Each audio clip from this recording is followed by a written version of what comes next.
ಹೇ hi darlings, ಇದೀಗ CSIR ಅಂದರೆ council of scientific and industrial research ಇನ್ಸ್ಟಿಟ್ಯೂಟ್ನಲ್ಲಿ ಇದೀಗ ವೇಕೆನ್ಸಿ ಖಾಲಿ ಇದ್ದು, ಅದರಲ್ಲಿ ಬಂದು central for cellular and molecular ಬಯಾಲಜಿಯಲ್ಲಿ ವೇಕೆನ್ಸೀಸ್ ಅನ್ನೋದು ಖಾಲಿ ಇರುತ್ತೆ. ಇದು ಬಂದು ನಿಮಗೆ ಉಪ್ಪಲ್ ರೋಡ್ನ ಹೈದರಾಬಾದ್ ತೆಲಂಗಾಣದಲ್ಲಿ ವೇಕೆನ್ಸೀಸ್ ಅನ್ನೋದು ಖಾಲಿ ಇರುತ್ತೆ. ಈ ಬ್ರ್ಯಾಂಚ್ನಲ್ಲಿ ಅಪ್ಲೈ ಮಾಡುವಂಥವ್ರು ಆನ್ಲೈನ್ ಮೂಲಕ ಅಂದರೆ www.ccmb.res.in ಈ ಒಂದು ಅಫಿಷಿಯಲ್ ವೆಬ್ಸೈಟ್ನ ಮೂಲಕ ನೀವು ಅಪ್ಲೈ ಮಾಡುವಂಥವ್ರು ಅಪ್ಲೈಯನ್ನು ಮಾಡ್ಬೋದಾಗಿರುತ್ತೆ.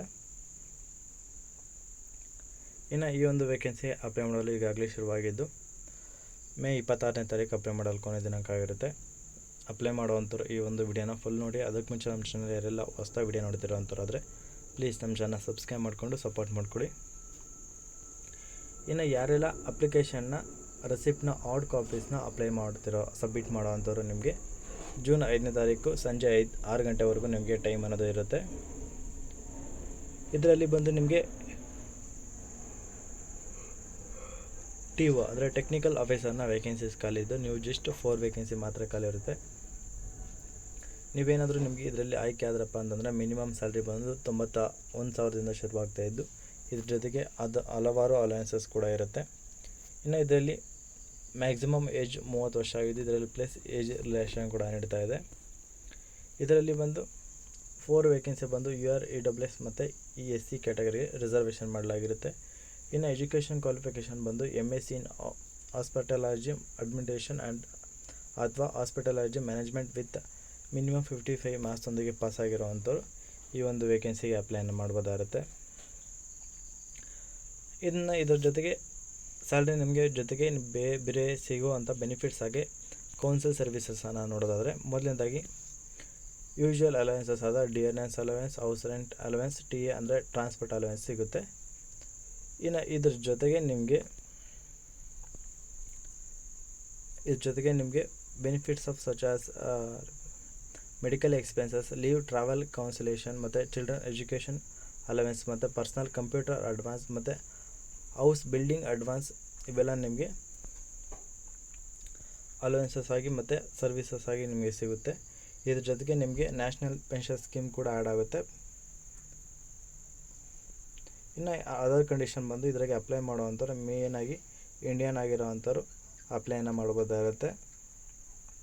ಇನ್ನು ಒಂದು ವೇಳೆ ಅಪ್ಲೈ ಮಾಡುವಂಥವ್ರು ನೀವೇನಾದರೂ ಇನ್ವ್ಯಾಲಿಡ್ ಅಥವಾ ಇನ್ಕಂಪ್ಲೀಟ್ ಅಪ್ಲಿಕೇಶನ್ಗಳನ್ನ ಸೆಂಡ್ ಮಾಡಿದ್ದಾದಲ್ಲಿ ಅಂಥ ಅಪ್ಲಿಕೇಶನ್ಗಳು ರಿಜೆಕ್ಟ್ ಆಗುತ್ತೆ. ಮತ್ತು ಆ ರಿಸಿಪ್ಟ್ ಯಾರೆಲ್ಲ ನೀಡದೆ ಸಬ್ಮಿಟ್ ಮಾಡ್ತೀರೋ ಅಂಥವ್ರು ಅಪ್ಲಿಕೇಶನ್ಗಳು ಕೂಡ ರಿಜೆಕ್ಟ್ ಆಗುತ್ತೆ.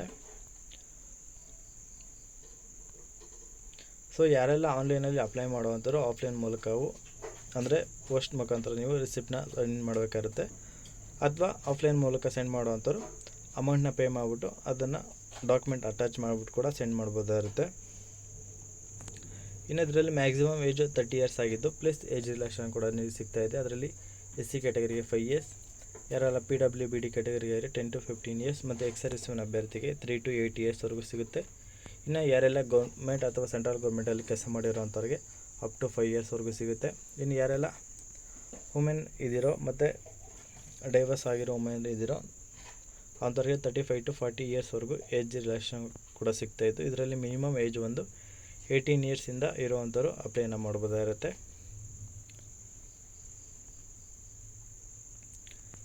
ಇನ್ನು ಇದರಲ್ಲಿ ದಿವ್ಯಾಂಗ್ ಅಂದರೆ PWBD ಕ್ಯಾಟಗರಿಗೆ ಕೂಡ ಅವ್ರಿಗೂ ಕೂಡ ಅವ್ರಿಗೆ ಹೇಳಿದಾಗೆ 10 to 15 ಇಯರ್ಸ್ವರೆಗೂ ಏಜ್ ರಿಲ್ಯಾಕ್ಷನ್ ಸಿಗುತ್ತೆ. ಅದರಲ್ಲಿ ನಿಮಗೆ ಕ್ಯಾಸ್ಟ್ ವೈಸಾಗಿ ಏಜ್ ರಿಲ್ಯಾಕ್ಷನ್ ಅದು ಚೇಂಜ್ ಆಗ್ತಾ ಹೋಗುತ್ತೆ. ಇನ್ನು ಮೋಡ್ ಆಫ್ ಸೆಲೆಕ್ಷನ್ ಬಂದು ನಿಮಗೆ ಮೊದಲನೇದಾಗಿ ನೀವು ಅಪ್ಲಿಕೇಶನ್ಗಳನ್ನು ಶಾರ್ಟ್ ಲಿಸ್ಟ್ ಮಾಡಲಾಗುತ್ತೆ. ಅದರಲ್ಲಿ ನಿಮಗೆ ಟ್ರೈಲ್ ಟೆಸ್ಟ್ಗೆ ಕರೆ ನೀಡಲಾಗುತ್ತೆ. ಅದರಲ್ಲಿ ನಿಮಗೆ ಕಾಂಪಿಟೇಟಿವ್ ರೈಟಿಂಗ್ ಎಕ್ಸಾಮಿನೇಷನ್ ನೀಡಲಾಗ್ತಿದ್ದು ಒಟ್ಟು ನಿಮಗೆ 3 ಪೇಪರ್ನ ನೀವು ಕಂಪ್ಲೀಟ್ ಮಾಡಬೇಕಾಗುತ್ತೆ. ಅದ್ರ ನೆಕ್ಸ್ಟ್ ಬಂದು ನಿಮಗೆ ಇಂಟರ್ವ್ಯೂ ಮೂಲಕ ನಿಮ್ಮನ್ನು ಆಯ್ಕೆ ಮಾಡಲಾಗುತ್ತೆ. ಇನ್ನು ಟ್ರೈಲ್ ಟೆಸ್ಟ್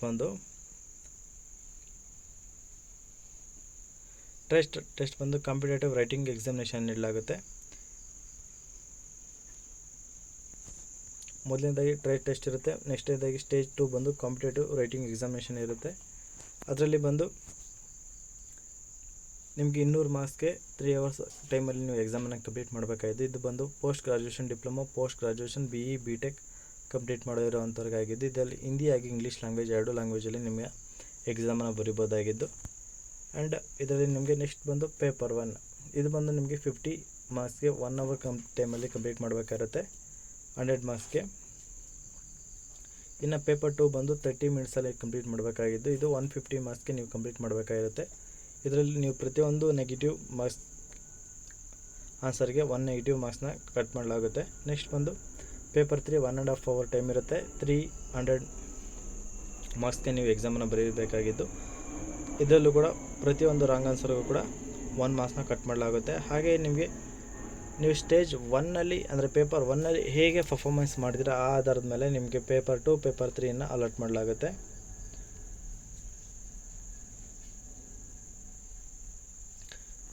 ಇನ್ನು ಆಲ್ರೆಡಿ ಯಾರೆಲ್ಲ ಹಾರ್ಡ್ ಕಾಪೀಸ್ ಅಂದರೆ ಆಫ್ಲೈನ್ ಮೂಲಕ ಅಪ್ಲೈನ ಮಾಡೋವಂಥವ್ರು ಜೂನ್ 5ನೇ ತಾರೀಕು ಸಂಜೆ 6 ಗಂಟೆ ಒಳಗಡೆ ಅಪ್ಲೈನ ಮಾಡ್ಬೋದಾಗಿರುತ್ತೆ. ಇನ್ನು ಅಪ್ಲಿಕೇಶನ್ ಫೀಸ್ ಬಂದು 500 ರೂಪೀಸ್ ಇರುತ್ತೆ. ಇದರಲ್ಲಿ UR OBC ಕ್ಯಾಟಗರಿಗೆ ಮತ್ತು EWS ಕ್ಯಾಟಗರಿ 500 ರೂಪಾಯಿ ಇರುತ್ತೆ. ಇನ್ನು ಯಾರೆಲ್ಲ ವುಮೆನ್ ಹಾಗೆ SC ST PWBD ಮತ್ತು ಎಕ್ಸ್ ಸರ್ವಿಸ್ ಮ್ಯಾನ್ ಇದ್ದರೆ ಅವರಿಗೆ ಯಾವುದೇ ಅಪ್ಲಿಕೇಶನ್ ಫೀಸ್ ಇರೋದಿಲ್ಲ. ಹಾಗೆ ಇದು ಒನ್ಸ್ ನೀವು ಅಮೌಂಟ್ ಪೇ ಮಾಡಿದಾದ್ಮೇಲೆ ನಾನ್ ರಿಫಂಡಬಲ್ ಅಮೌಂಟ್ ಇದಾಗಿರುತ್ತೆ. ನೀವೇನಾದರೂ ಆಫ್ಲೈನ್ ಮೂಲಕ ಅಪ್ಲೈ ಮಾಡ್ತಿರೋ ಅಂತಾರಾದರೆ ಇಲ್ಲಿ ಕಾಣಿಸ್ತಿರೋಂಥ ಈ ಒಂದು ಅಡ್ರೆಸ್ಗೆ the section officer CSIR centre for cellular and molecular biology, Uppal road, Habsiguda ಮತ್ತು ಹೈದರಾಬಾದ್, ತೆಲಂಗಾಣಗೆ ಈ ಒಂದು ನಿಮ್ಮ ಪೋಸ್ಟ್ನ ಮುಖಾಂತರ ನಿಮ್ಮ ಅಪ್ಲಿಕೇಶನ್ಗಳನ್ನ ಸೆಂಡ್ ಮಾಡ್ಬೋದಾಗಿರುತ್ತೆ. ಆನ್ಲೈನಲ್ಲಿ ಅಪ್ಲೈ ಮಾಡೋರು ಆಲ್ರೆಡಿ ಹೇಳಿದಾಗೆ ಅಫಿಷಿಯಲ್ ವೆಬ್ಸೈಟ್ ಮೂಲಕ ಅಪ್ಲೈನ ಮಾಡ್ಬೋದಾಗಿರುತ್ತೆ. ಇನ್ನು ಯಾರೆಲ್ಲ ಆಫ್ಲೈನಲ್ಲಿ ಅಪ್ಲೈ ಮಾಡ್ತಿದ್ರೋ ಅದರಲ್ಲಿ ಅಟ್ಯಾಚ್ ಮಾಡಬೇಕಾದಂಥ ಡಾಕ್ಯುಮೆಂಟ್ ಯಾವೆಲ್ಲ ಅಂತ ನೋಡೋದಾದರೆ ಮೊದಲನೇದಾಗಿ ಸಿಗ್ನೇಚರ್ಡ್ ಆಗಿರೋಂಥ ಹಾರ್ಡ್ ಕಾಪಿ ಅಂದರೆ ಅಪ್ಲಿಕೇಶನ್ ಫಾರ್ಮ್ನ ಒಂದು ಕಾಪಿ ತೊಗೋಬೇಕಾಗುತ್ತೆ. ಆದರೆ ನೀವು 500 ರೂಪೀಸು ಪೇ ಮಾಡಿರೋಂಥ ಅಪ್ಲಿಕೇಶನ್ ಫೀಸ್ನ ರಿಸಿಪ್ಟ್ ಆ್ಯಡ್ ಮಾಡಬೇಕಾಗುತ್ತೆ. ಮತ್ತು ನಿಮ್ಮದು ಪಾಸ್ಪೋರ್ಟ್ ಸೈಜ್ ಫೋಟೋ ಮತ್ತು ನಿಮ್ಮ ಸಿಗ್ನೇಚರ್ ಮತ್ತು 10th ಮಾರ್ಕ್ಶೀಟ್ ಅಥವಾ ಸರ್ಟಿಫಿಕೇಟ್. ಇನ್ನು ನೆಕ್ಸ್ಟ್ ಬಂದರೆ ನಿಮ್ಮದು ಡೇಟ್ ಆಫ್ ಬರ್ತ್ ಸರ್ಟಿಫಿಕೇಟ್ ಅಂದರೆ ಅದರಲ್ಲಿ ನಿಮಗೆ 10th ಅಥವಾ 12th ಮಾರ್ಕ್ಶೀಟ್ನ ಸಬ್ಮಿಟ್ ಮಾಡೋದು ಸಾಕಾಗಿರುತ್ತೆ.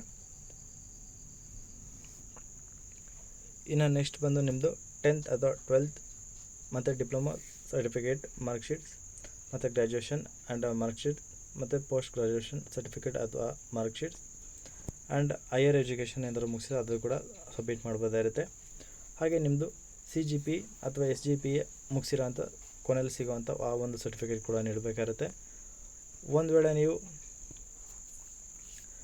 ರಿಸರ್ವ್ ಕ್ಯಾಟಗರಿ ಆಗಿದ್ದರೆ ಅದರಲ್ಲೂ ನಿಮ್ಮದು ಕ್ಯಾಟ್ ಸರ್ಟಿಫಿಕೇಟ್ ಮತ್ತು ಎಕ್ಸ್ಪೀರಿಯೆನ್ಸ್ ಇದ್ದಲ್ಲಿ ನಿಮಗೆ ಎಕ್ಸ್ಪೀರಿಯೆನ್ಸ್ ಸರ್ಟಿಫಿಕೇಟ್, ಹಾಗೆ OBC ಕ್ಯಾಟಗರಿ ಸೇರಿದಾರೆ ಅಂತಂದರೆ OBC ಸರ್ಟಿಫಿಕೇಟ್, ಮತ್ತು ಯಾರೆಲ್ಲ ವುಮೆನ್ ಕ್ಯಾಟಗರಿ ಅಪ್ಲೈ ಮಾಡ್ತಿದ್ದೀರೋ ಅದರಲ್ಲಿ ಡೈವರ್ಸ್ ಆಗಿರೋವಂಥವ್ರು ಅವ್ರದ್ದು ನಿಮ್ಮದು ಡೈವರ್ಸ್ ಸರ್ಟಿಫಿಕೇಟ್ನ ಸಬ್ಮಿಟ್ ಮಾಡಬೇಕಾಗಿರುತ್ತೆ.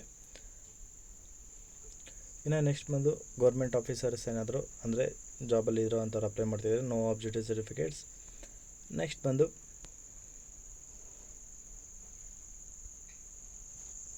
ಯೂನಿವರ್ಸಲ್ ಸರ್ಟಿಫಿಕೇಟ್ ಮತ್ತು ನಿಮ್ಮದು PWBD ಕ್ಯಾಟಗರಿ ಸೇರಿದಂಥವ್ರು ಆದರೆ PWBD ಸರ್ಟಿಫಿಕೇಟ್ ಮತ್ತು ಸರ್ವಿಸ್ ಮ್ಯಾನ್ ಆಗಿದ್ದಲ್ಲಿ ಎಕ್ಸ್ ಸರ್ವಿಸ್ ಮ್ಯಾನ್ ಸರ್ಟಿಫಿಕೇಟ್ ಮತ್ತು ರಿಲಿವೆಂಟ್ ಏನಾದರೂ ಬೇರೆ ಡಾಕ್ಯುಮೆಂಟ್ ಇದ್ದರೆ ಅದನ್ನು ಕೂಡ ಆ್ಯಡ್ ಮಾಡಿ ನೀವು ಸಬ್ಮಿಟ್ ಮಾಡ್ಬೋದಾಗುತ್ತೆ. ಹೇಳಿರೋಂಥ ಡಾಕ್ಯುಮೆಂಟ್ಗೆ ಸ್ಪೀಡ್ ಪೋಸ್ಟ್ ಅಥವಾ ಪೋಸ್ಟ್ನ ಮುಖಾಂತರ ಇದನ್ನು ನೀವು ಬೈ ಹ್ಯಾಂಡ್ನ ಕೊಡೋದಕ್ಕಾಗೋದಿಲ್ಲ, ಪೋಸ್ಟ್ನ ಮುಖಾಂತರ ಮಾತ್ರ ಅಪ್ಲೈ ಮಾಡ್ಬೋದಾಗಿರುತ್ತೆ ಅಥವಾ ಆನ್ಲೈನ್ ಮೂಲಕ ಮಾತ್ರ ಅಪ್ಲೈಯನ್ನು ಮಾಡ್ಬೋದಾಗಿರುತ್ತೆ.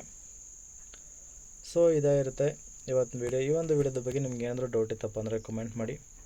ಹಾಗೆ ಯಾರೆಲ್ಲ ಜಾಬ್ಸ್ ಹುಡುಕ್ತಿರೋ ಅಂಥವ್ರಿಗೆ ಈ ಒಂದು ವಿಡಿಯೋನ ಶೇರ್ ಮಾಡಿ ಅಂತ ಹೇಳ್ತಾ ಇದೇ ಥರದ ಹೆಚ್ಚಿನ ಉದ್ಯೋಗ ಮಾಹಿತಿಗಾಗಿ ತಪ್ಪದೆ ನಮ್ಮ ಚಾನಲ್ ಸಬ್ಸ್ಕ್ರೈಬ್ ಮಾಡಿಕೊಂಡು ಪ್ಲೀಸ್ ಸಪೋರ್ಟ್ ಮಾಡಿ ಅಂತ ಕೇಳ್ತಾ ಇದ್ದೀನಿ. ಹಾಗೆ ಯಾರೆಲ್ಲ ಈ ಒಂದು ವೇಕೆನ್ಸಿಗೆ ಅಪ್ಲೈ ಮಾಡ್ತಿರೋ ಎಲ್ಲರಿಗೂ ನನ್ನ ಕಡೆಯಿಂದ ವೆರಿ ಆಲ್ ದ ಬೆಸ್ಟ್ ಅಂತ ತಿಳಿಸ್ತಾ ಇಲ್ಲಿಗೆ ಈ ಒಂದು ವಿಡಿಯೋನ ಮುಗಿಸ್ತಾ ಇದ್ದೀನಿ. ಧನ್ಯವಾದಗಳು.